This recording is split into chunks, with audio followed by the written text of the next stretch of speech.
중국 공산당에게 있어 대만 수복, 대만 통일이라는 의미는 TSMC의 첨단 반도체 기술보다 훨씬 더 중요하다.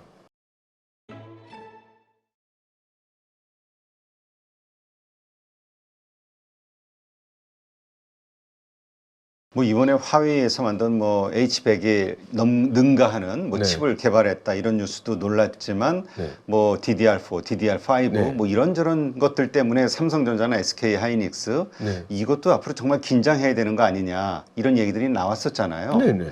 근데 아까 이제 대만 침공의 어떤 이유 중에 하나가 네. TSMC의 기술력, 네. 그다음에 그런 어떤 공급망 네. 이런 거였다면 이렇게 자체적으로 기술이 많이 발전하고 네. 자체적으로 막 성장을 한다고 했을 땐 TSMC의 전략적 가치가 좀 떨어질 것 같기도 하고요. 네. 그러다 보면 또 이 대만 침공에 대한 전략이 수정되는 거 아닐까? 이런 생각도 드는데요.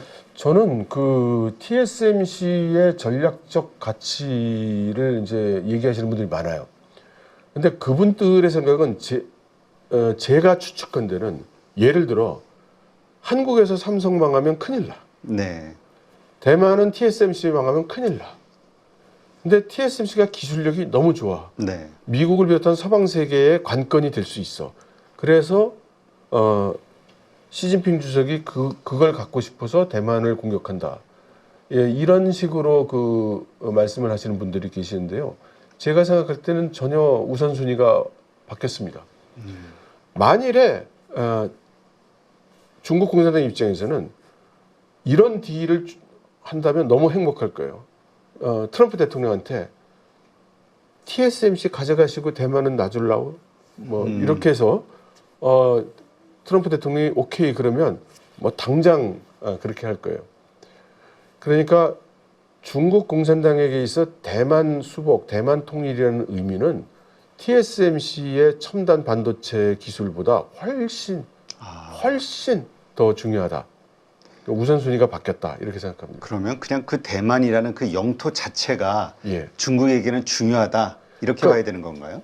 그게 영토만은 아니죠. 그것은 영토만이 아니라 조국 통일의 완성이기도 하고 또한 그 100년 전에 중국 공산당이 만들어지면서 만든 100년 목표의 달성이기도 하면서 5000년 중국 역사상 최초로 세계 속의 패자가 되면서 또 역사상 가장 큰 판도를 손에 넣는 그런 위대한 지도자가 되는 거죠. 시진핑 입장에서는. 그렇죠. 그래서 만일에 이제 그 100년, 200년 후에 역사책을 보면 중국의 가장 위대한 지도자 그러면 우리나라의 한국의 가장 위대한 역사상 가장 위대한 지도자 그럼 뭐 떠오르는 사람이 몇 분 계시지만 누구에게나 통일돼서 한 사람은 아닐 거예요. 그렇죠. 그런데 만약 이 대만 통일이 이루어지면 중국의 역사는 누가 물어도 중국 역사상 5000년 역사상 가장 위대한 지도자는 시진핑이 될 겁니다. 그러니까 이건 시진핑 주석의 어떤 개인적 야망 이것도 들어가 있다 봐야 되겠네요. 그렇습니다. 국가 전략이면서 중국 공산당의 목표이면서 동시에 시진핑 주석에게는 그야말로 역사에 남는 지도자가 되는 기회 네. 다 겹치겠죠. 사실 우리가 그 대만의 그 반도체 밸류체인 특히 네. 그 TSMC를 중심으로 한 그 시스템 혹은 그 파운드리 쪽의 이 기술력, 네. 그 밸류체인의 그 기술력들에 네. 대해서 되게 언급을 많이 하잖아요. 네. 이것이 그러니까 TSMC만 중요한 게 아니라 그 나머지도 상당히 중요한 그 자산이 될 수도 있겠군요. 대만의 입장에서는. 나머지라는 게 어떤 거 그 말씀이십니까? TSMC와 협력하는 업체들, 기술력을 가진. 그렇죠. 그것도 중요한 점인데요. 이 책에서도 지적을 하고 있는데 대만의 지금 ICT 산업이 지금 엄청 발달했습니다. 네. 우리가 지금 잊어버리고 있는데 언제부턴지 우리나라에서는 서버를 만든다든가 네. 과거 정보 산업에 나오던 제품들을 생산하는 기업이 없어졌어요, 지금. 그게 다 지금 대만 가 있습니다. 그래서 대만은 지금 그 국가 GDP의 65%를 ICT 산업이 하고 있고요. 네. 그리고 글로벌로 봤을 때 이 정보 산업의 서비스 분야는 미국이 다 장악하고 있고 네. 그 하드웨어 분야는 지금 대만이 장악하고 있습니다.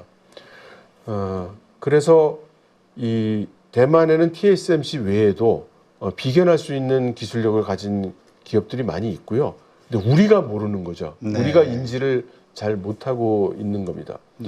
그래서 이 콜린 황 같은 사람은 우리 대만은 중소기업 위주고 그 중간재 위주로 비즈니스를 하기 때문에 사람들이 대만 기업의 브랜드를 잘 모른다. 아, 그렇죠. 부품으로 납품하니까. 네, 그렇죠. 그러니까 우리는 브랜드 없는 산업을 하기 때문에 다 이 항상 이 빈약한 마진에 어렵게 일을 하는데 그러다 보니까 대만 사람들이 모두 좀 위축이 돼 있다. 하지만 진실은 그렇지 않다.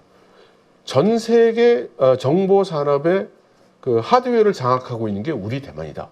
그래서 우리는 지정학적으로도 이걸 국가 전략적으로도 이걸 충분히 발휘해서 레버리지로 사용해야 된다. 네. 이렇게 주장을 하고 있죠.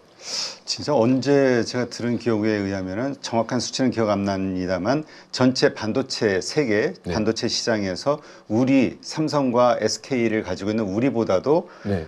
그 대만의 점유율이 훨씬 높다고 들은 걸로 기억이 나거든요. 그 실내로요.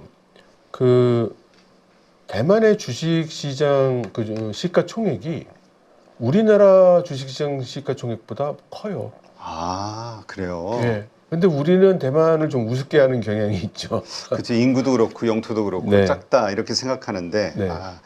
반도체 기술과 관련해서는 강국이다 이렇게 봐야겠군요. 네, 그렇습니다. 네. 근데 이제 이 양안 전쟁이 네. 만약에 실제로 벌어진다고 했을 때 가장 또 우려하는 것 중에 하나가 중국이 그런 상황이 되면 북한을 이용을 해서 네. 활용을 해서 우리가 그 참전 혹은 개입이 안 되도록 또 주한미군이 못 움직이도록 뭔가 도발을 또 하지 않겠냐 이런 시각들이 있잖아요. 여러 네, 시나리오 네. 중에. 네. 이럴 경우 또 우리 입장이 좀 난처해질 것 같은데요. 네. 우리 입장은 뭐 난처한 정도가 아니라 국가 위기 상황이라고 이제 봐야 되겠죠. 그리고 무엇보다도 지금 우리 국가적으로 어떤 합의를 이룬 그 대안 또는 방향성이 현재는 없다는 게 지금 큰 문제입니다. 그러니까 지금 그 우리나라 같은 경우에 이제 여야가 여기에 대한 의견이 극명하게 다르고 그리고 여기에 대한 어떤 논의나 분석이나 이런 것들이 충분히 돼 있지 않은 상태여서 한마디로 가장 최악의 상황, 아무 전략이 없는 상황이라고 볼 수 있습니다.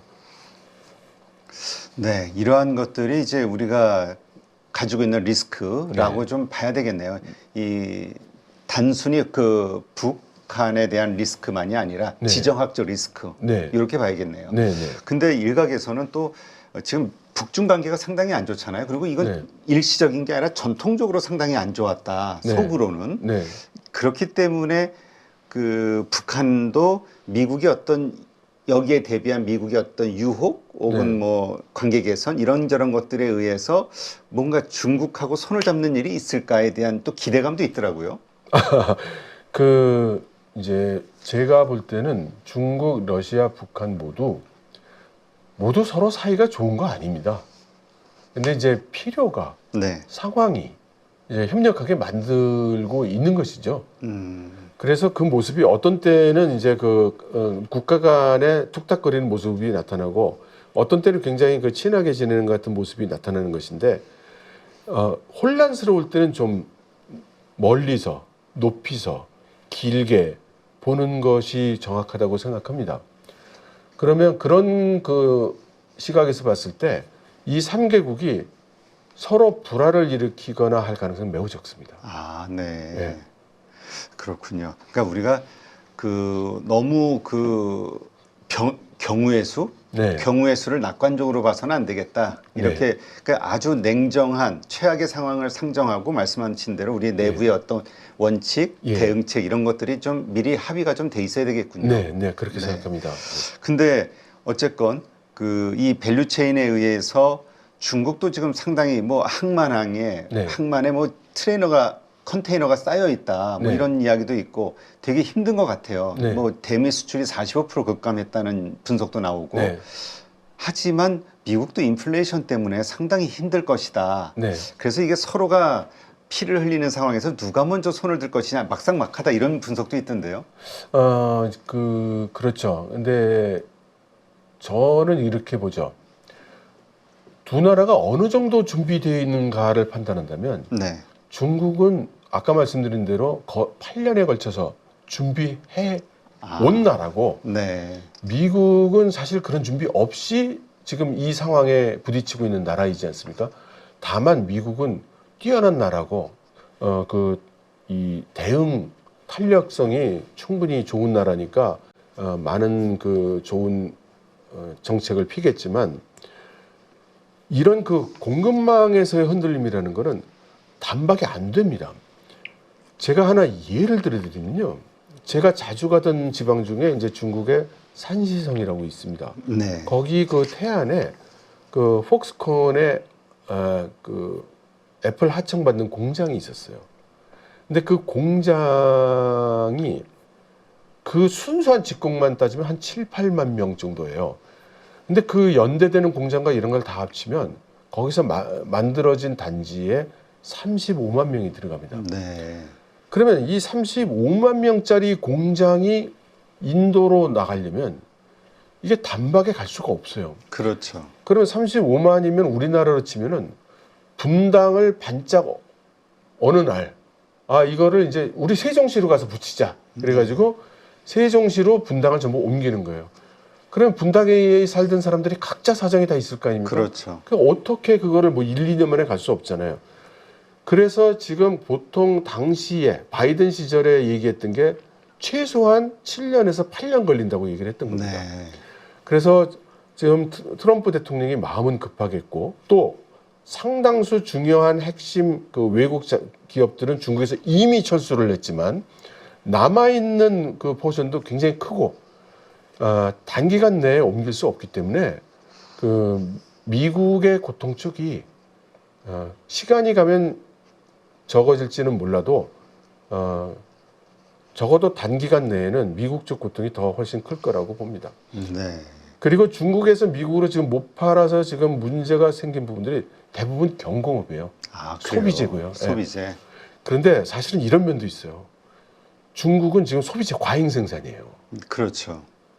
그러니까 방법이 뭐가 되든 국가 경제 전략을 세우는 사람 입장에서는 좀 정리가 돼야 돼요. 아, 여기서 이럴 시기에 오히려 저는 그런 의심을 좀 갖고 의심의 눈으로 조금 봅니다. 이번 기회에 뭐 생색은 잔뜩 내고 미국이 그래서 그래라는 좋은 명분이 있으니까 이번 기회에 조금 정리를 해서 좀 구조조정을 하는 계기로도 삼지 않을까 그런 생각도 좀 듭니다. 네. 하여튼 돌아가는 상황 보면 여러 가지 면에서 중국은 말씀하신 대로 좀 준비를 해서 그런지 약간 더 여유가 있는 듯한 느낌이긴 하네요. 네. 미국이 좀 조급한 네. 그런 느낌이 들고요. 네. 이번 5월부터가 저는 강력한 기회가 될 거라고 생각을 합니다. 이번 기회를 여러분들도 놓치게 되신다면 한참을 또 돌아가셔야 될 수도 있습니다. 그래서 지금 이러한 시장에 맞는 종목들과 섹터들로 여러분들이 수익을 만들 수 있는 기술을 알려드리려고 합니다. 실전 매매 기법 훈련반 1기를 통해서 이미 그 효과는 검증이 되었어요. 드디어 방향을 잡았다. 장이 안 좋음에도 불구하고 계좌가 빨간색입니다. 뭐 이런 피드백들을 주셔서 2기에서는 시장에 맞춘 실전 강의, 진짜 수익을 위한 훈련이 진행된다 라고 생각을 하시면 될 것 같아요. 이번에 한 번의 결정이 여러분들의 계좌를 수익이 나는 계좌로 만들어 드릴 수 있는 그런 기회가 될 거니까 이 기회를 꼭 놓치지 않으셨으면 좋겠습니다.